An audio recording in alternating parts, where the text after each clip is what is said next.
Good morning, student. See, in first semester, we already completed 4 chapters: first, second, third, and fourth. Means we already completed the chapter construction of triangles. Now we start the next chapter, that is fifth chapter, and fifth chapter is a quadrilateral.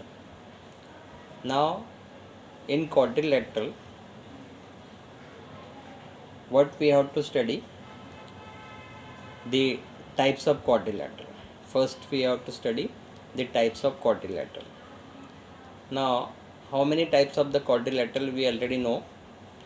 The first type is parallelogram, then rhombus, rectangle, square, and trapezium.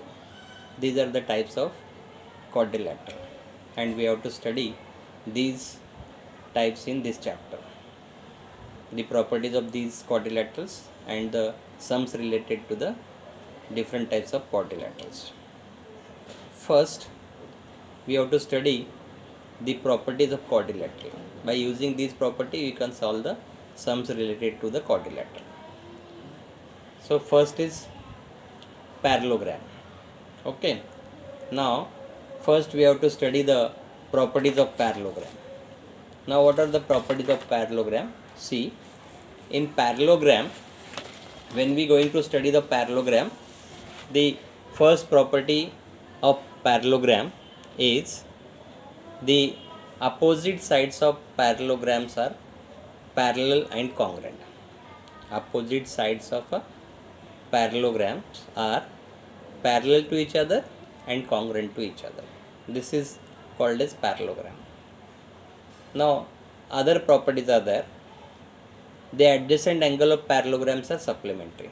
Always the adjacent angle of parallelograms are supplementary. This is one of the property of parallelogram.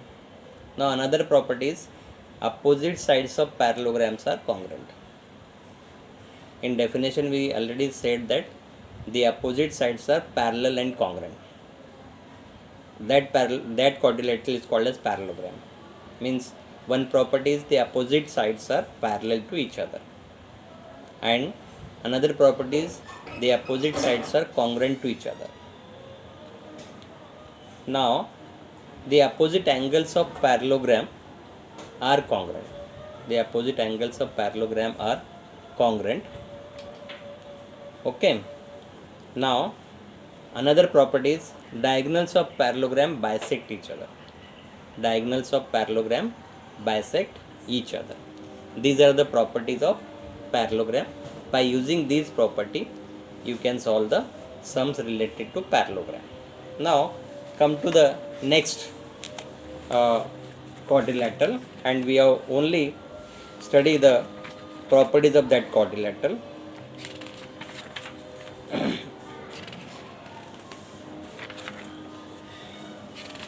The next quadrilateral is, see, the rectangle. Now, in rectangle also, the opposite sides are congruent. The opposite sides are congruent, and diagonals of rectangles are also congruent. Diagonals of rectangle are congruent. Now, in rectangle, each angle is 90 degree. Each angle is 90 degree. This is the property of rectangle. Opposite sides are congruent, and the each angle of rectangle is 90 degree. Then it is called as rectangle. And diagonals of rectangles are always congruent. Diagonals of rectangle are always congruent. Next, the another quadrilateral is square. In square, all sides of squares are congruent, and all angles are also congruent, and each angle is 90. Each angle is 90. Then diagonals of squares are also congruent. Diagonals of square are also congruent. These are the property of square. Now come to the rhombus. in rhombus, diagonals of rhombus are perpendicular bisector of each other. Diagonals of rhombus are perpendicular bisector of each other. Then diagonals of rhombus bisect the pair of opposite angles. Always in rhombus, diagonals of a rhombus bisect the pair of opposite angles. As well as the same property in square also. The diagonals of square are perpendicular bisector of each other, and diagonals of square bisect opposite angles. These two properties are same in rhombus and square also. Okay, so sometime square also said to be rhombus, right? But rhombus is not always square. Square is always rhombus, but rhombus is not always square. When the angles are perpendicular or 90 degree, then it is called as square.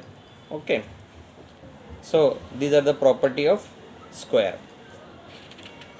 So last one more quadrilateral is there, that is a trapezium. Now what is trapezium and what are the property of trapezium? The opposite sides of one pair of opposite side of trapezium is parallel and another side is non-parallel. Okay, this type of quadrilateral is called as trapezium. Okay, now sometime the isosceles trapezium is there, means base angles are congruent, then it is called as isosceles trapezium, or non-parallel sides are congruent, then that trapezium is called as isosceles trapezium. Okay, these are the main properties of a quadrilateral. Now the properties of parallelogram, we have to prove the properties of parallelogram, and the first property we already learned that opposite sides of and opposite angles of parallelogram are congruent. Opposite sides and opposite angles of parallelogram are congruent. So to prove this theorem or this property, we have to come to the page number 60. On page number 60, this theorem 1 is given that the opposite sides and opposite angle of parallelogram are congruent, and how to prove we will discuss afterwards. The one more theorem is there on page number 61, that is diagonals of parallelogram bisect each other. Diagonals of parallelogram bisect each other, and this property you have to prove. Okay, now here another properties are there for parallelogram, that is adjacent angle of parallelograms are supplementary. Adjacent angle of parallelograms are supplementary and opposite sides of parallelogram are congruent. These all property you have to prove, and then you have to use this property to solve the given sums. Okay, now see here, when the given quadrilateral is parallelogram, then you can find out the opposite angles, you can find out the opposite sides, okay, parallel sides, and you can give the bisector when the diagonals are bisect each other and the length of one of the diagonal is given, then you can find out the length of other diagonal also, or the half of the diagonal of one diagonal is given, then you can find out the length of whole diagonal. These using by these properties. Okay, now only you have to revise these properties, which is we already learn in previous classes also, that is in 7th class, 8th class, we already learn different properties of quadrilateral. You have to revise these properties today, and after this lecture we can start the the syllabus of 9th standard. So before going to start the 9th standard syllabus, you have to revise the properties of quadrilateral given in 7th standard, properties of quadrilateral given in 8th standard, and then in next lecture we will start the actual exercise and the theorems related to this exercise. Okay, the actual exercise, that is 5.1, we will start in next lecture if you revise the properties of that all quadrilaterals in the previous class. Okay, and you get the correct knowledge of all the types of quadrilateral, then we start the theorems related to this chapter and exercise related to 5.1. Okay, and the sums related to this 5.1, which are depend upon only that properties.